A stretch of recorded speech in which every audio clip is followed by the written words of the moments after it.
आइए दोस्तों, आपका स्वागत है भौतिक विज्ञान ब्रांच ऑफ साइंस के यूट्यूब चैनल पर।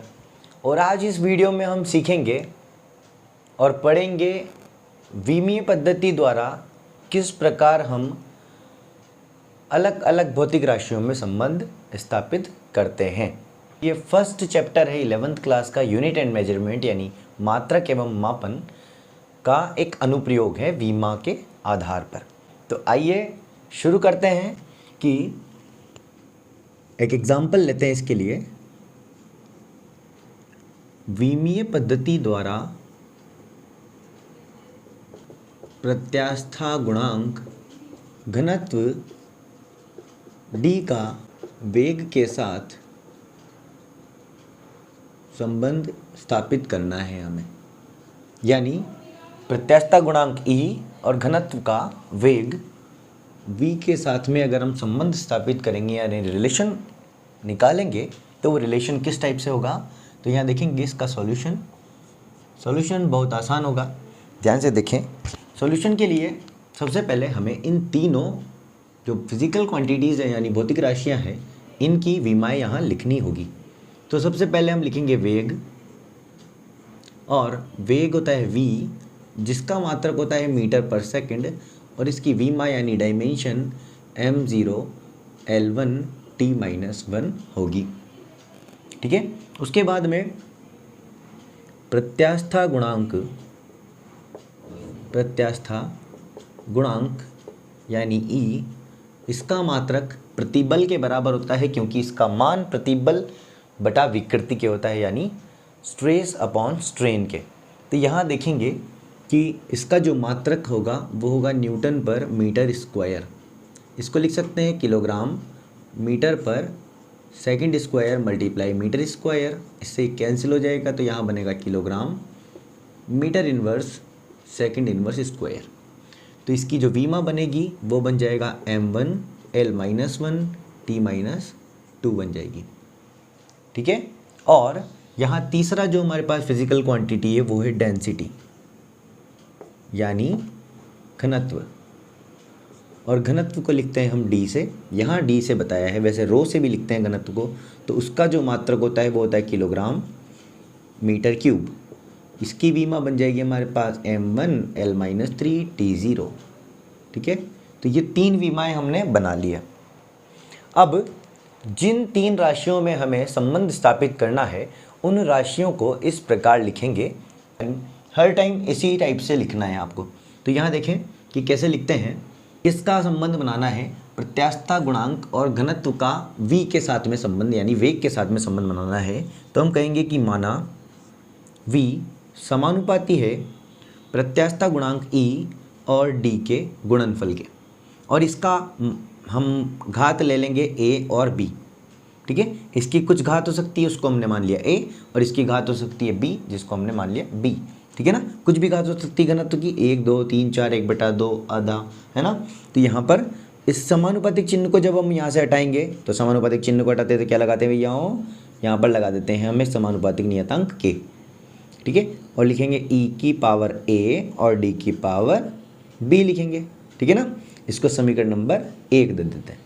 अब यहाँ पर जो विमाएँ हैं 1 2 और 3, इन तीनों विमाओं को अगर हम इन तीनों की जगह रख दें यानी v की विमा v की जगह, e की विमा e की जगह और d की विमा d की जगह रखें तो यहाँ क्या बनेगा। देखो यहाँ पर बन जाएगा v की विमा रख रहे हैं m0 L1 t-1 is equal हो जाएगा k। e की विमा है हमारे पास m1 L-1 t-2, इसकी घात हो जाएगी a, और यहाँ पर d की जो विमा है वो है m1 L-3 t0, इसकी जो घात हो जाएगी वो हो जाएगी b। आई होप यहाँ तक की बात आपको समझ में आई होगी। केवल हमने तीनों जिन भी 3 या 4 या 5 जितनी भी भौतिक राशियों में हमें संबंध स्थापित करना होता है उनके मध्य सबसे पहले उनकी विमाएँ लिखेंगे। हमने पहले वेग की विमा लिखी, फिर प्रत्यास्था गुणांक की, और फिर लिखा घनत्व की विमा, यानी इनकी तीनों की डायमेंशन हमने यहाँ पर बना ली। और फिर उसके बाद में कहा कि जिन 3 भौतिक राशियों में जो कि हमें 3 दी हुई है फिजिकल क्वांटिटीज़, उन तीनों में जो संबंध स्थापित करना है तो जिसके साथ बाकी 2 का संबंध स्थापित करना है उनको बराबर में लिखेंगे। यानी यहाँ वेग का वेग का घनत्व व प्रत्यास्थता गुणांक के साथ में संबंध बनाना है तो यहाँ पर v समानुपाती होगा e to the power a d to the power b के, यानी डायरेक्टली प्रोपोर्शनल होगा, हमें ये मानना होगा। उसके बाद जब हम यहाँ से प्रोपोर्शनलिटी कांस्टेंट है उसको हटाएंगे तो यहाँ इज इक्वल में लगा देंगे एक कांस्टेंट k, है ना, प्रोपोर्शनलिटी कांस्टेंट।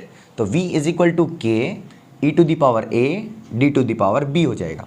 अब ये जो तीनों हमने डायमेंशंस निकाली थी उनको इक्वेशन नंबर 1 में अपने अपने प्लेसेस पर यहाँ पुट कर दिया है आपने, ठीक है। अब आपको क्या करना है, यहाँ इस वाली डायमेंशन पर आप देख रहे हैं कि a जो है इसके ऊपर है, यानी घात के ऊपर घात, यानी पावर के ऊपर पावर है, तो इन सभी पावर्स से ये a मल्टीप्लाई हो जाएगा। यहाँ पर भी इन पावर्स से यानी इनकी घातों से ये b मल्टीप्लाई हो जाएगा। तो यहाँ पर बनेगा हमारे पास m0 L1 t-1 is equal के, यहाँ पर बन जाएगी m to the power a l to the power minus a t to the power minus 2a। यहाँ पर बनेगा m to the power 1 l to the power minus 3a और t to the power 0 है तो ये 0 हो जाएगा, तो हम इसको ऐसे ही छोड़ देंगे। नेक्स्ट स्टेप में ये दोनों ब्रैकेट्स को अगर हम मल्टीप्लाई करेंगे तो देखेंगे कि m और m यहाँ पर बेसिस यानी इनके आधार समान है, तो घातों को हम जोड़ देंगे यानी सम हो जाएगा। तो यहाँ पर लिखेंगे m0 L1 t-1, यहाँ पर सेम वही रहेगा पहले वाला।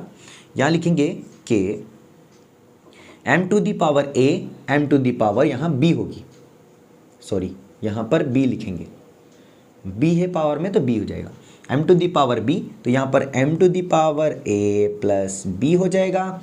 यहाँ l है और यहाँ पर भी l है तो l की power minus a minus 3b हो जाएगा और t to the power minus 2a होगा। यहाँ तक की बात क्लियर है। दोनों को जिसके बेस सेम है m दोनों का आधार समान है, घातें जोड़ दी तो यहाँ जुड़ गई। यहाँ पर माइनस इसलिए आया क्योंकि ये माइनस का था और इसके बाद में ये भी माइनस होगा, माइनस प्लस माइनस होता है, ठीक है। अब देखो यहाँ कि दोनों साइड में MLT और MLT लिखे हुए हैं, दोनों साइड में MLT यहाँ पर भी MLT, तो दोनों की जो आधार हैं उन आधारों का क्या करेंगे हम, उनकी जो घातें हैं उन घातों की तुलना करेंगे यानी कंपेयर करेंगे कि m के ऊपर लेफ्ट साइड में कौन सी घात है और राइट साइड में कौन सी घात है m के ऊपर, तो वो दोनों घातों की वैल्यू हमें यहाँ पर मिल जाएगी। तो आइए देखें, स्लोली देखते जाएं। यहाँ देखें m की जो घात है वो है 0, यहाँ पर m की घात है a प्लस बी, यानी a प्लस बी की वैल्यू हो जाएगी 0, a प्लस बी की वैल्यू क्या हो जाएगी 0। तो दोनों पक्षों में यानी दोनों साइड्स में दोनों पक्षों में MLT की घातों यानी पावर्स को कंपेयर करेंगे, कंपेयर यानी तुलना करेंगे, ठीक है। तो यहाँ पर तुलना करेंगे तो हमारे पास क्या वैल्यू मिलेगी, a plus B is equal to 0, a plus B की वैल्यू हो जाएगी 0, l की पावर 1 है, यहाँ पर l की power minus a minus 3b is equal to 1 और t to the power minus 2a यहाँ पर माइनस 1 है, तो minus 2a is equal to minus 1, minus से minus cancel, a is equal to 1/2 मिल जाएगा हमें यहाँ पर। और यहाँ पर ये a की पावर a की वैल्यू 1/2 अगर यहाँ रखेंगे इक्वेशन नंबर इस वाली में, तो यहाँ पर बन जाएगा देखो 1/2 plus b is equal to 0 और b is equal to minus 1/2, यानी b की वैल्यू माइनस 1/2 और a की वैल्यू प्लस 1/2, ठीक है।